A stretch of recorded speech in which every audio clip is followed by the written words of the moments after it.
Ini bukanlah tokoh fiktif.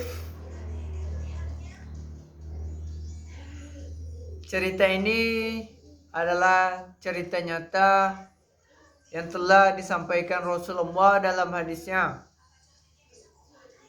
Namanya Muhammad Al-Fatih. Bunyi hadisnya,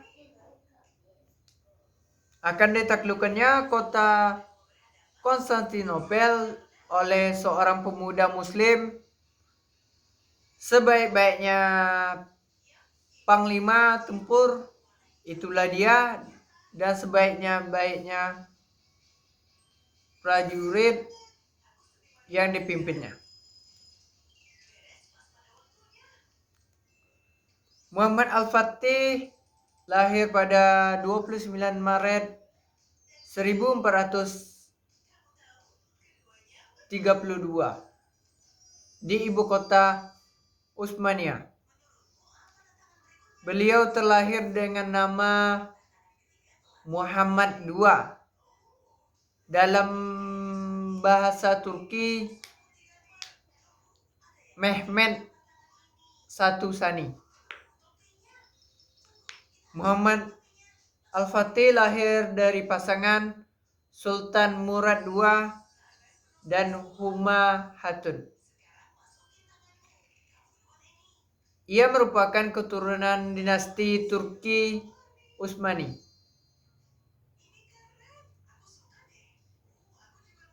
Sejak kecil, Muhammad Al-Fatih sudah mendapatkan pendidikan yang terbaik. Orang tuanya atau ayahnya Murad II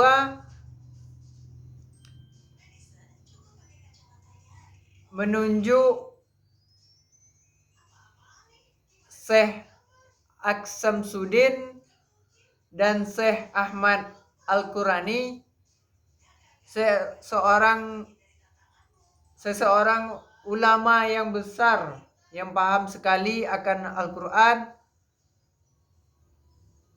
ilmu perang dan sebagainya. Setelah Al-Fatih hafal 30 juz Al-Quran, surat 30 juz Al-Quran, lalu dia diajari hadis-hadis, ilmu fikih, matematika, ilmu falak, dan hingga strategi perang.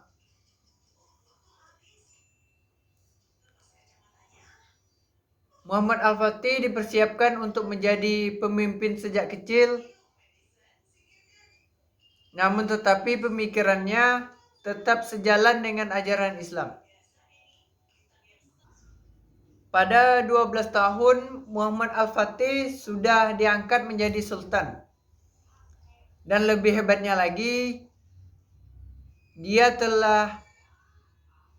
tidak pernah meninggalkan sholat rawatib dan sholat tahajud. Lah kenapa?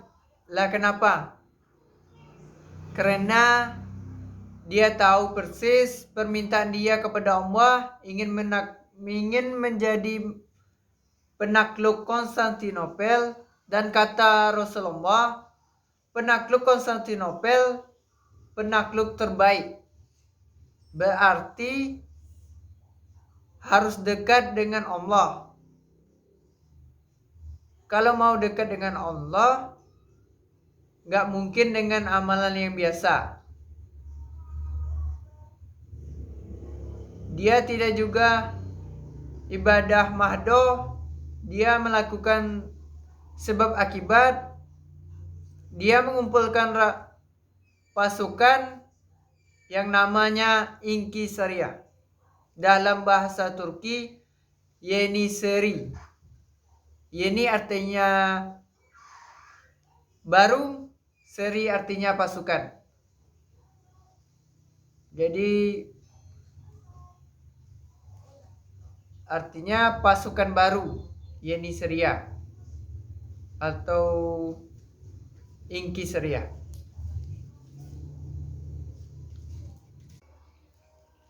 Inkiseria adalah 7.000 pasukan elit yang dikumpulkan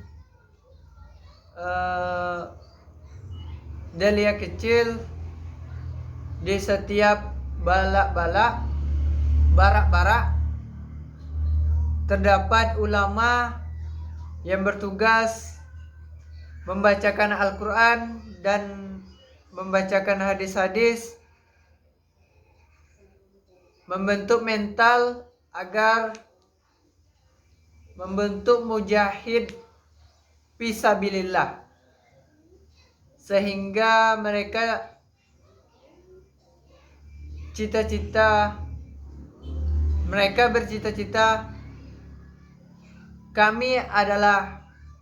kata mereka, kami adalah Hozi.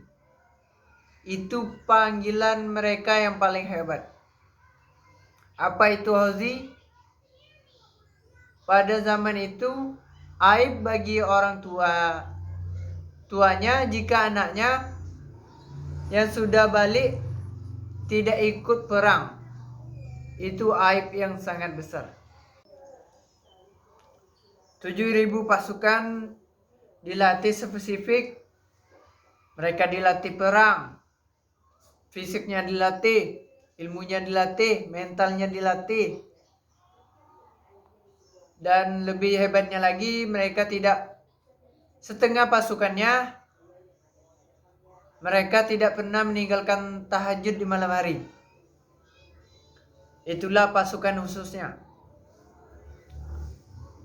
Kemudian Muhammad Al-Fatih membangun benteng yang namanya Anadolu Hisar.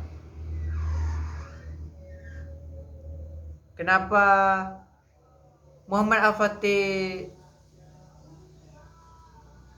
membuat benteng ini? Muhammad Al-Fatih adalah jenius geografis, jenius fisika terapan, dan sebagainya. Alasan dia membuat benteng Anadolu Hisar ini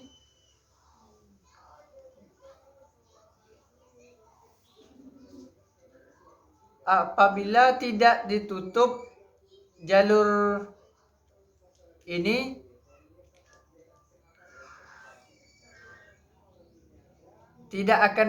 kita tidak akan bisa menaklukkan Konstantinopel, karena disinilah tempat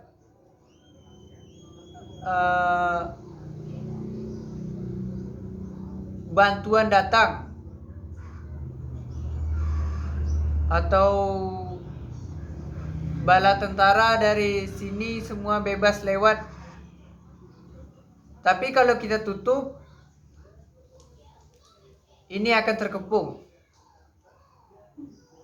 Setelah 4 bulan selesailah benteng tersebut, tetapi dia mempunyai masalah. Masalahnya tembok Konstantinopel dibuat tahun 3.300, gak pernah jatuh sampai tahun 453, perfect selama 1123 tahun.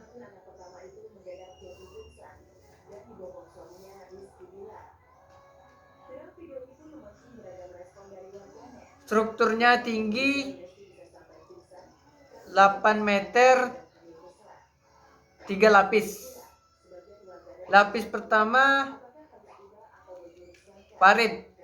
Di situ paritnya 2 meter, dalamnya 10 meter. Lalu Al-Fatih mikirnya kayak gini. Kalau saya mencoba cara orang yang sebelum saya, maka saya akan kalah.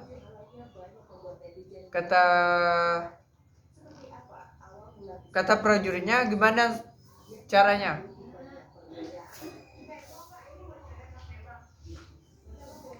Ya, saya tidak tahu. kata Al-Fatih. Tapi saya yakin Allah akan menolong orang yang bertawakal kepada Allah, dan saya akan menunggu pertolongan. Pucuk dicinta ulun pun tiba. Begitu kata pepatahnya. Lalu tibalah suatu hari seniman senjata datang, namanya Orban, datang kepada Kaisar Konstantinopel, namanya Orban orang Hungaria, datang ke Kaisar Konstantinopel karena kesamaan akidah mereka. Kata Orban, "Bos, aku ada senjata nih. Berapa harganya?" "Segini, Bos," kata Orban. "Gini aja. Bagus juga," kata Kaisar Konstantinopel. "Gini aja. Jika kami mempunyai duit, kami akan membuatnya. Jadi tunggulah di sini. Setelah kami mempunyai duit."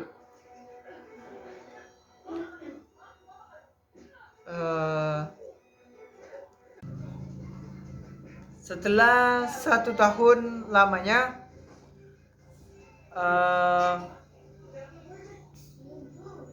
senjata itu tidak dibuat karena Kaisar Konstantinopel tidak mempunyai duit.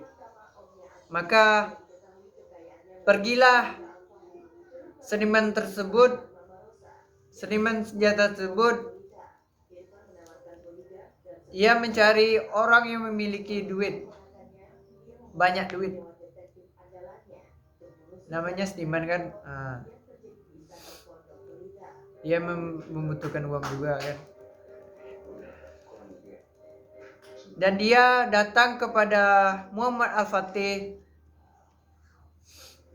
menawarkan senjata yang sama dengan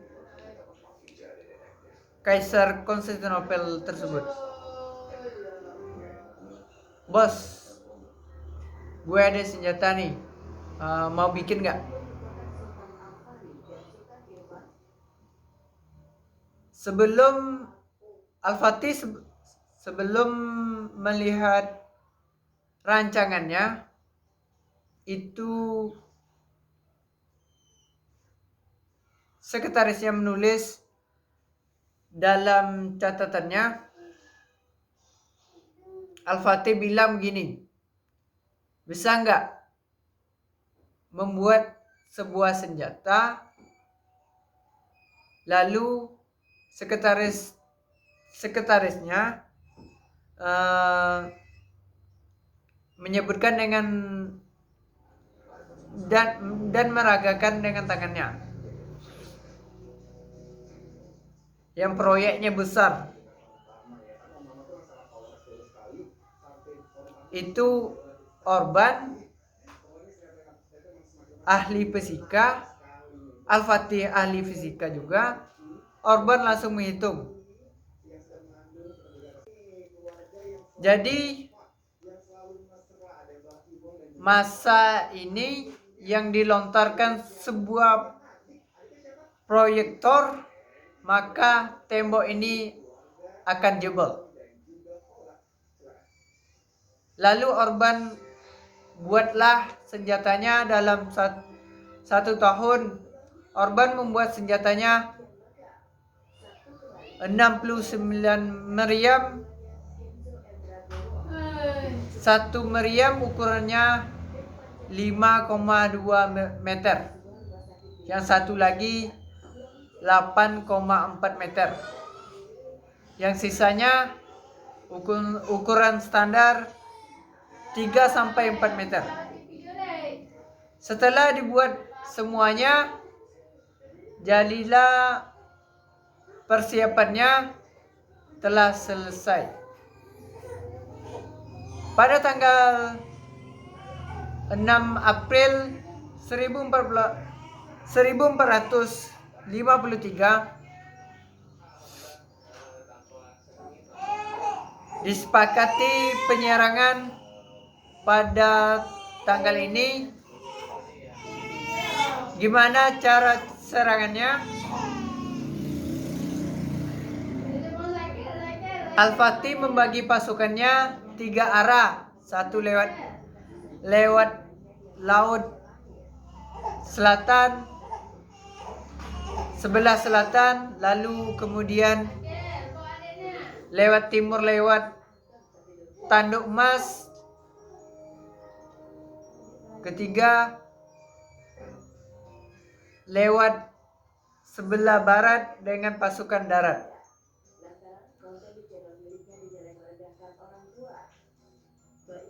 Maka dikerahkanlah pasukan selatan, dibuatlah tempat-tempat, kemudian yang bisa membangun kapal, semuanya dibuat kapal-kapal perang. 400 dibuat di kota-kota di tepi pantai. Kemudian ditransfer ke Konstantinopel, menyerang dari selatan. Beberapa kapal-kapal kecil masuk ke teluk-teluk Tanduk Emas.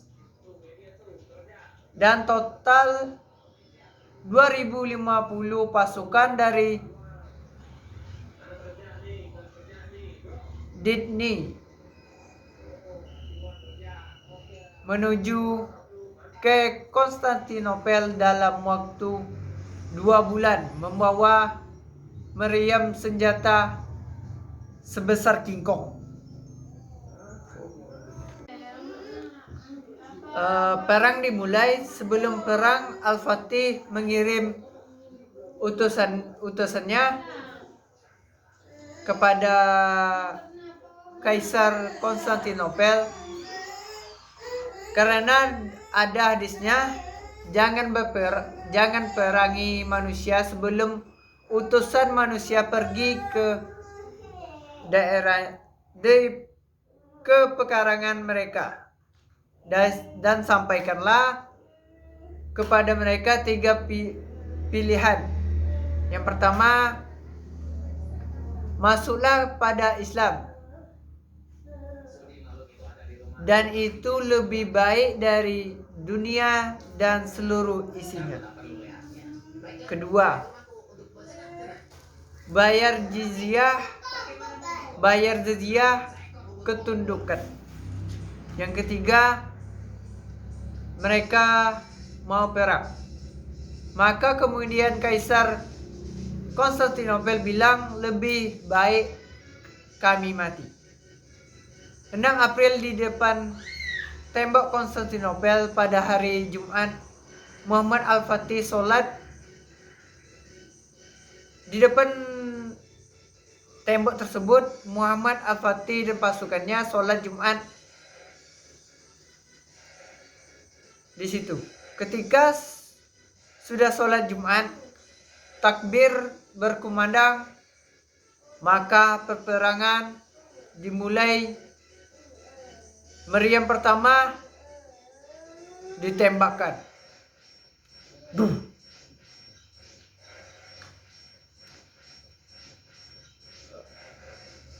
Yang menang Al-Fatih atau Al-Fatih kalah. Nyatanya Al-Fatih kalah karena kapalnya terlalu kecil, 3 kali lipat dibandingkan kapal yang dibuat Konstantinopel. Selama 2 minggu mereka di depan tembok, mereka pikir mereka bisa menang, ternyata kalah total. Temboknya terlalu perkasa. Pada saat itu mereka melihat mayat-mayat bergelimpangan, penyakit mulai muncul, dan semangat mereka berkurang. Dari pasukannya muncul suara-suara sumbang, pulang aja yuk, Al-Fatih kurang ajar, masa masih muda, ambisius, gara-gara dia banyak orang yang mati. Dan Al-Fatih tahu dan berkata, berbahaya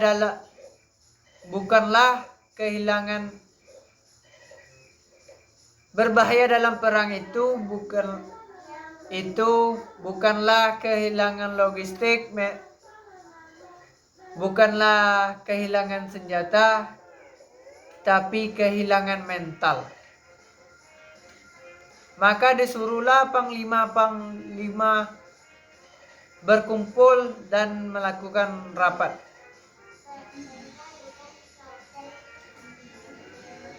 Sampaikan kepada saya, kata Muhammad Al-Fatih, apapun yang hendak mau sampaikan,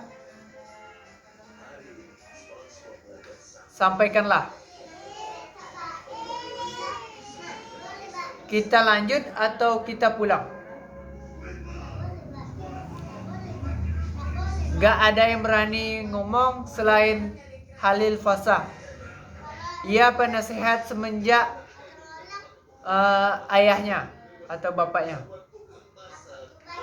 Ia bilang, Muhammad, bukankah saya melihat kamu dari kecil? Saya melihat kamu tumbuh dewasa menjadi seorang panglima yang diharapkan oleh umat.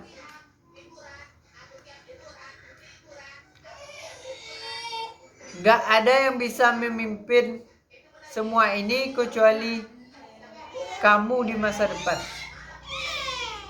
Tapi dari tadi saya melihat kamu keras kepala.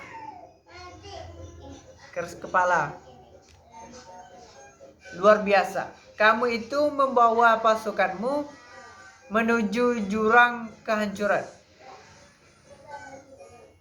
Kalau kamu tetap keras kepala seperti ini,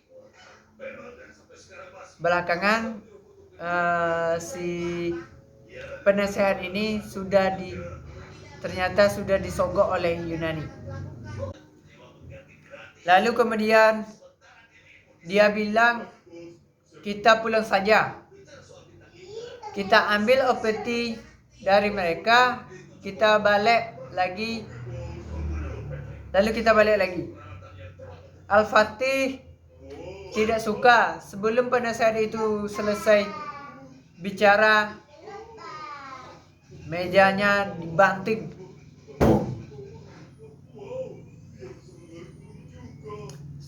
Seorang mualaf berbicara kepada Al-Fatih, lalu dia ngomong begini.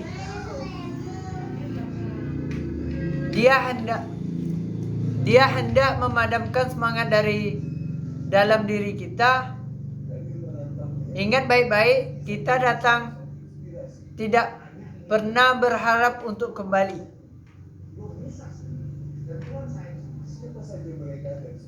Selain hidup mulia atau mati syahid, dan saya tidak mau kita kalah di bawah tumpuk batu-batu itu. Kalau seandainya mereka punya bantuan, kita punya Allah, dan kita punya Allah, kita tingkatkan serangan, insya Allah kita akan menang. Salah satu dari pasukan penasehat bilang begini, andaikan kapal-kapal kita bisa masuk, kalau kita serang dari utara, tembok di sini cuman 1 lapis. Kalau kita bisa serang dari utara, terpaksa pasukan dipecah ke utara. Ini caranya. Masalahnya apa? Di situ ada rantai segede kingkong. Gede. Terus gimana caranya? Potong rantainya nggak bisa. Tabrak rantainya, karam kapal. Jadi mereka semua down lagi semangatnya. Al-Fatih bicara tentang saya. Bicara, tenang, saya sudah memikirkan hal ini dari semalam. Gimana caranya? Kata pasukannya. Kita punya kapal kita parkirkan dulu di Galata.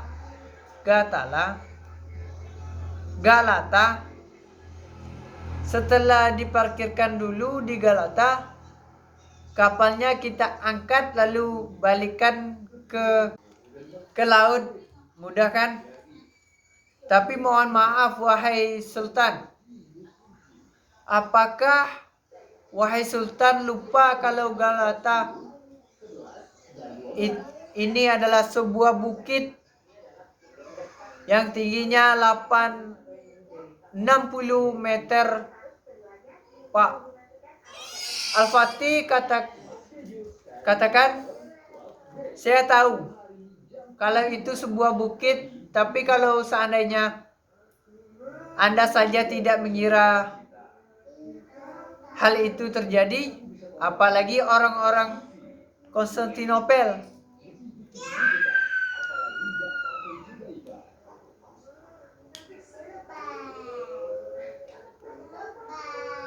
Dan Anda harus tahu Muhammad Rasulullah ketika berperang itu selalu pakai strategi kejutan.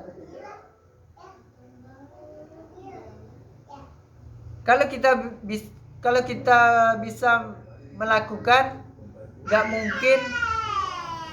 mungkin Pak, kata prajuritnya. Muhammad Al-Fatih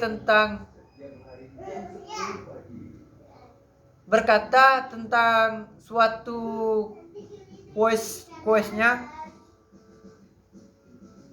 janganlah bilang kepada saya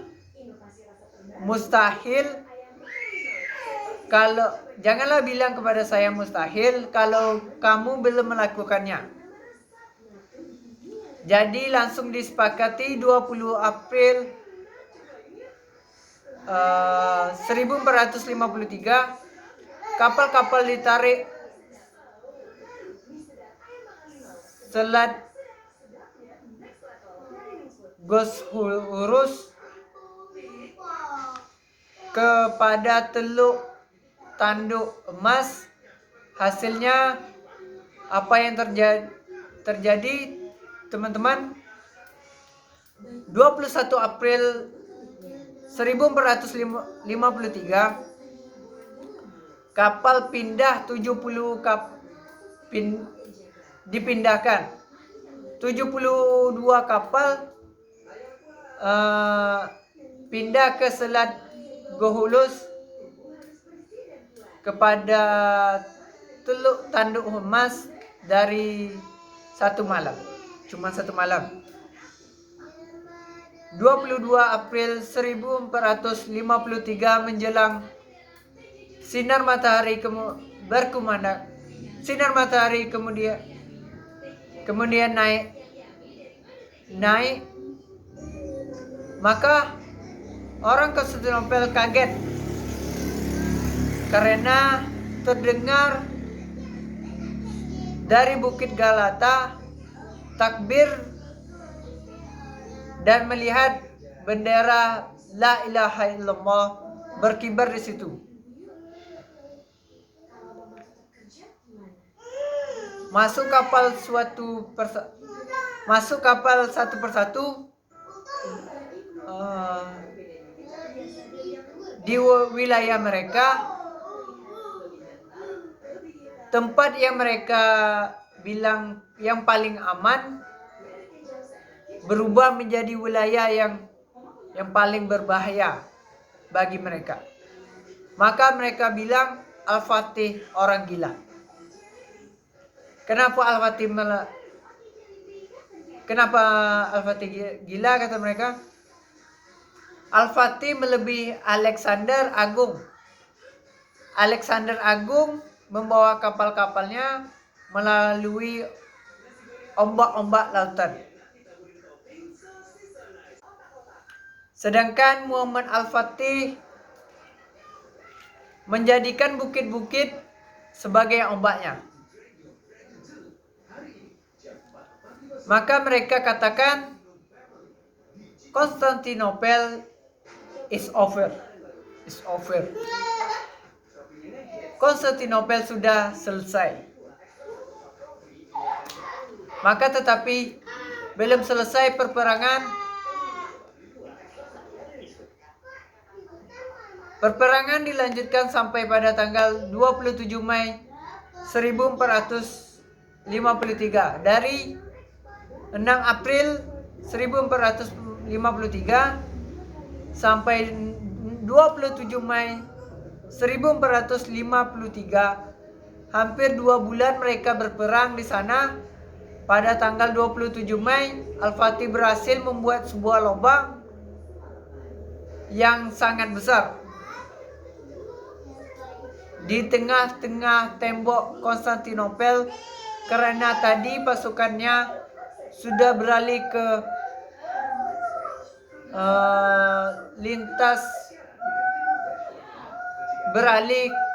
beralih ke sana. Lantas lubang ini tidak akan diperbaiki lagi. Tidak akan bisa diperbaiki lagi. Maka Al-Fatih perintahkan berhenti perang tanggal 27. Besok semua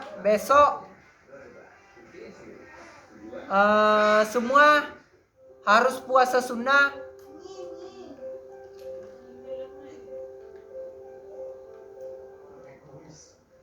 dan berdoa kepada Allah meminta penaklukan ini, karena aku lebih baik tidak memimpin ini, kata Al-Fatih. Saya lebih baik tidak memimpin ini kalau aku tidak memiliki kota ini. Aku pengen kota ini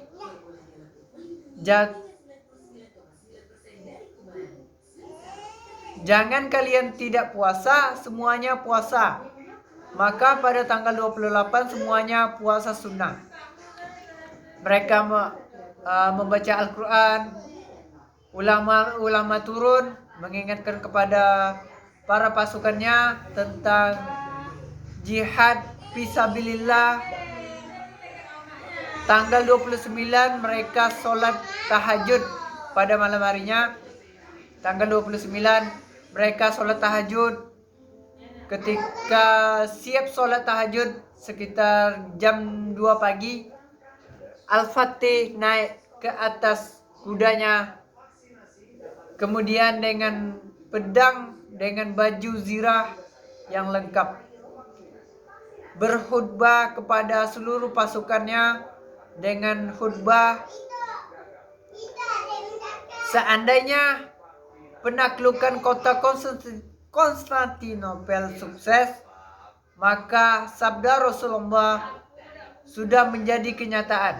Dan salah satu mujizatnya kelak kita akan terbukti. Maka kita akan mendapatkan bagian daripada apa dari janji dalam hadis ini. Dalam hadis ini yaitu kemuliaan dan penghargaan oleh karena kita akan mendapatkan kemuliaan dan penghargaan. Oleh karena itu sampaikan kepada pasukan satu persatu kemenangan besar yang segera akan kita capai, menambah kemuliaan dan ketinggian Islam saja, bukan ketinggian kita, bukan kemuliaan kita. Untuk itu wajib bagi setiap pasukan menjadikan syariat selalu di depan mata.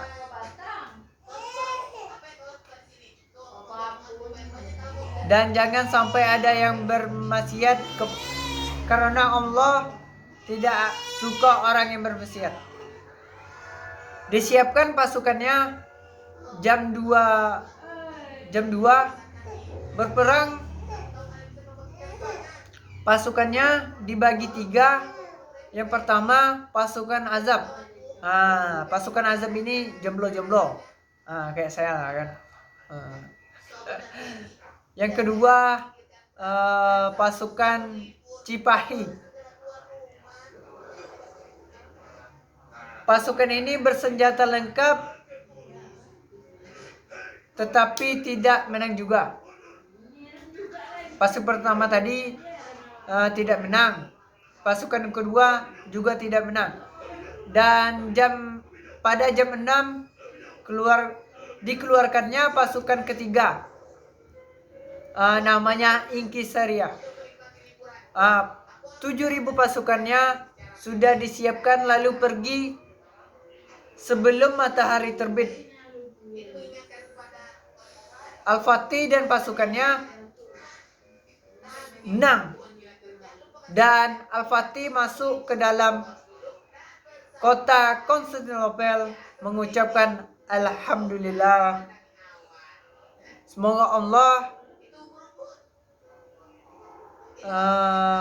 merahmati al-suhada dan memberikan kemuliaan kepada bocah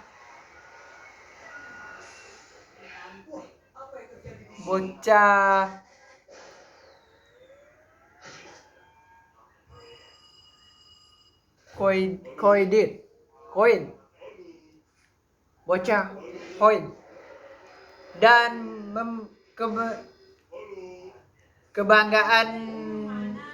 dan kebanggaan syukur buat rakyatku, kata Konstantinopel.